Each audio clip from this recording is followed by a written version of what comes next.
So here we are with the RCF all finished up with our plug and play remote start kit. We're gonna give you guys a quick demo on the factory key fob.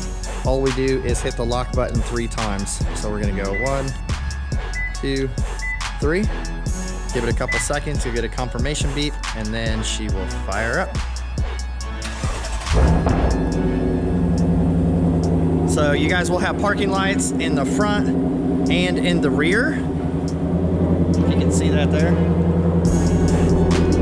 Now on these push button start Lexus and Toyota kits, when you hit the unlock button, or you can actually use the touch sensor behind the handle, which is still operable. When you open the door, the vehicle is going to turn off. That is a safety feature that Lexus and Toyota put in place, and there is no way to bypass that at this time. So when you guys jump in and ready to leave, just restart the car and away you go. Yes, and we're gonna go over the app module here.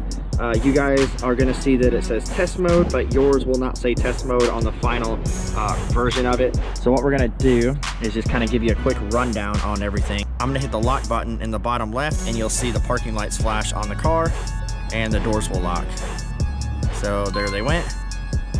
You'll get the feedback over here and the update icon right here that says doors are locked, and it's red. So if we hit unlock, this is going to change to green when the remote start gives the app feedback and says that the doors are unlocked. So here we go. I don't know if you saw it, but the parking lights flashed twice. You'll hear the audible ding here, and then it says our doors are unlocked. Remote start is on the top left. Same scenario as using the key fob.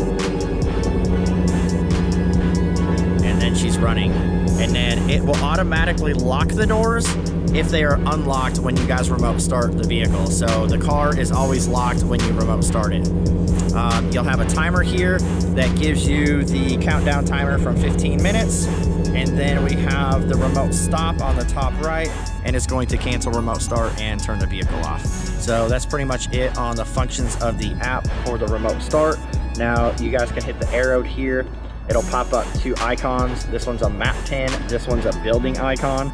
The building icon is just all of our information: phone number, email, Facebook page, website, business hours, all the basics. Hit the arrow again, and then the map pin is going to give you the GPS location in real time on where the vehicle is located. So this isn't really a tracker where you can just follow it down the highway. It's more or less just kind of like a real-time ping, so you guys can see the actual live location of the vehicle. So that's it on the app module and the remote start demo from the factory key. If you guys have any questions on anything, please let us know.